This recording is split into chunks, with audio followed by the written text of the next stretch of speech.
একটা কলেজের মেয়ে, বুঝতে পারলেন, বিয়ে হয়ে গেছে। মায়েরা শোনেন, বিয়ে হয়ে গেছে।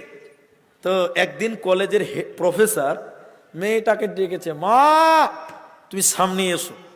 সামনে এসে, এটা একটা বোর্ড, ভালো করে বুঝেন। তা প্রফেসর বলছে, মা তোমার জীবনে সবচেয়ে দামি সম্পর্কের লোক যারা, সবচেয়ে দামি লোক যারা, মূল্যবান লোক যারা, ওই রকম 10 জনের নাম তুমি এই বোর্ডটাতে লেখো। ভালো করে বুঝেন উদাহরণটা। লিখতে লাগলো, বাবা মা স্বামী সন্তান চাচা দাদা বোন দিদি, এইরকম করে 10 জন।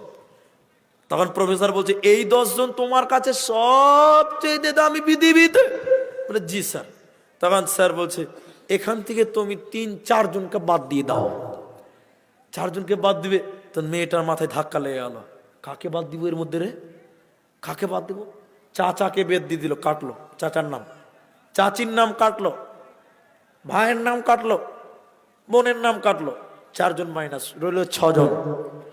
এরপরে বলছে, তোমার জীবনে এই 6 জন সবচেয়ে মূল্যবান? বলে জি স্যার, সবচেয়ে মূল্যবান।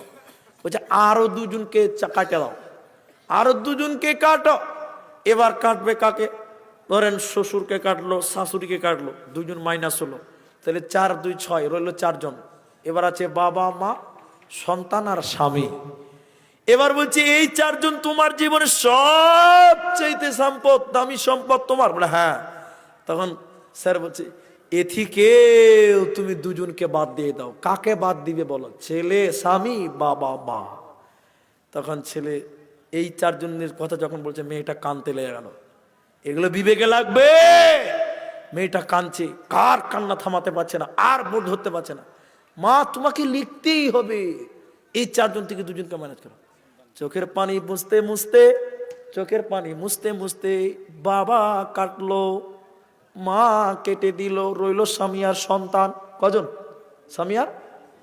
মেয়েটা দাঁড়িয়ে থাকতে পারছে না। প্রফেসর বলছে, মা একটু ধৈর্য ধরো। তোমার জীবনে এই 2 জন সবচেয়ে প্রয়োজনীয় লোক, ভালো আপন লোক, মহব্বতের লোক, কাছের লোক। মেয়েটা কাঁদতে কাঁদতে বলছে, জি স্যার, এরা আমার সবচেয়ে কাছের লোক, বিপদের সঙ্গী। এবার স্যার বলছে, এই 2 জনের ভিতরে 1 জনকে তুমি কাটো। আর কাটতে পারছে না, আর কাটতে পারছে না, কাটতেই হবে। মেয়েটা কাঁদতে কাঁদতে চিন্তা করতে করতে, কোনটা কাটবে?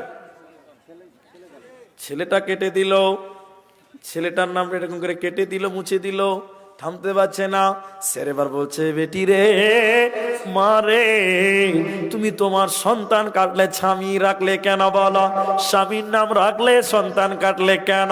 এবার মেয়েটা বলছে, স্যার ছেলে আমার দুধের ফসল, ছেলে আমার পেটের ফসল, স্বামী আমার বন্ধনের আবদ্ধ, ছেলে আমার দুধের ফসল, এ ছেলে আমার বড় মহব্বতের, কিন্তু কেটে দিলাম কেন, মুছে দিলাম কেন? স্যার শুনিলেন, এই ছেলেটা যেদিন 22 বছর হবে, 25 বছর হবে, বউ চলে আসবে, সেদিন আমাকে ভুলে যেতেও পারে, বাড়ি থেকে বের করে দিতেও পারে, বর্তমান দিচ্ছে কি দিচ্ছে না।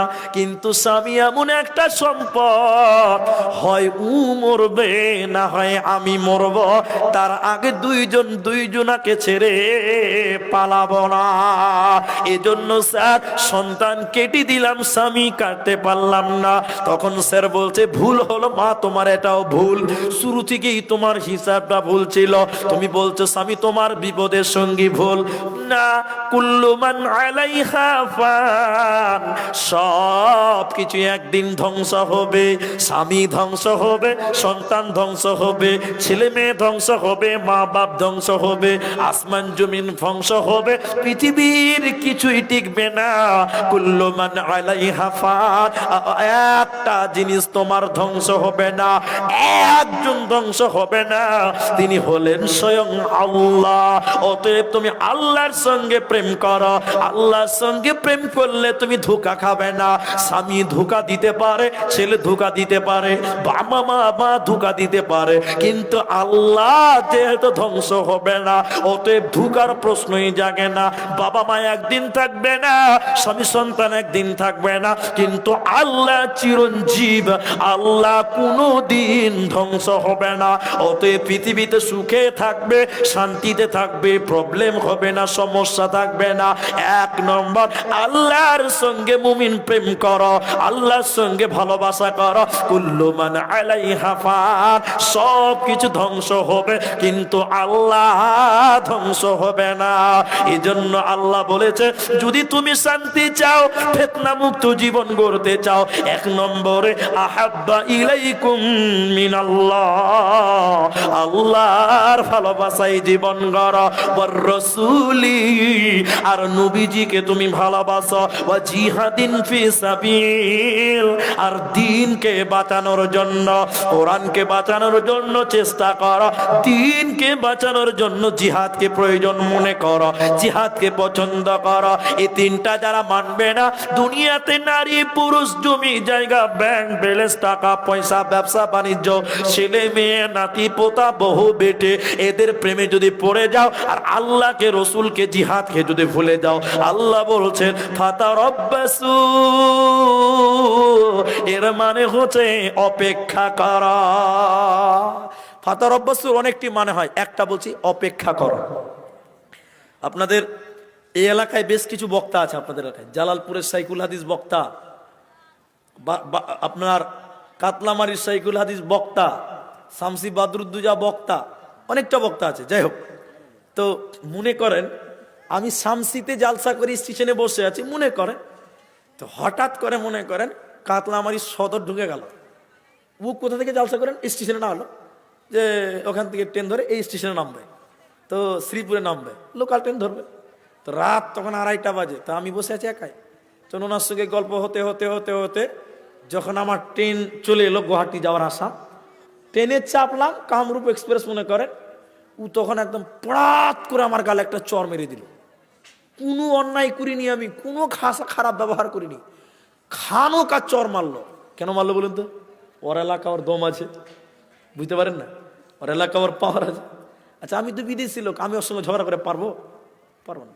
ঠিক আছে, ও যখন মারলো কিনা ট্রেনটা আমার ছাড়বে, তখন আমি কাল চুল কাটতে বলছে ঠিক আছে। আচ্ছা ঠিক আছে মানে মেরেছেন, ঠিক করেছেন না? মৌকা মিলেগা তো তুঝে বাতা দেঙ্গে। হ্যাঁ, বাকিটুকু আপনারা ভালো জানেন নাকি? যদি কোনোদিন গুয়াহাটিতে পেয়ে যাই, তোমার সুদের সুদ আমি বের করে নেব, একদম সুদে আসরে তুলে নিব। তুমি মজা নিয়েছো আজকে বন্ধুরে আমার, একে বলা হয় ঠিক আছে। ঠিক আছে মানে ঠিক করেছো তা লয়, বুঝতে পারছি না? আল্লাহ তিনটা কথা বলার পর, আল্লাহকে ভালোবাসো, নবীকে ভালোবাসো, জিহাদকে ভালোবাসো, যদি না করো আল্লাহ বলছে ফাতারাব্বাসু, ঠিক আছে অপেক্ষা কর, হাত্তা ইয়াতি আল্লাহু বিআমরিহি ওয়াল্লাহু লা ইয়াহদিল কওমাল ফাসিকিন। অপেক্ষা করো আল্লাহর ফয়সালা আসা অবধি। তোমরা তিনটা ভুলে গেছো, পৃথিবীতে আল্লাহ আঞ্জাম দিবে তোমাদের উপরে বালা মুসিবত, তোমাদের বিপদ আপদ সমস্যা দিবেন আল্লাহ। ওই বিপদ আসা অবধি তোমরা ধৈর্য ধরো, আল্লাহর চূড়ান্ত ফয়সালা আসা অবধি ধৈর্য ধরো।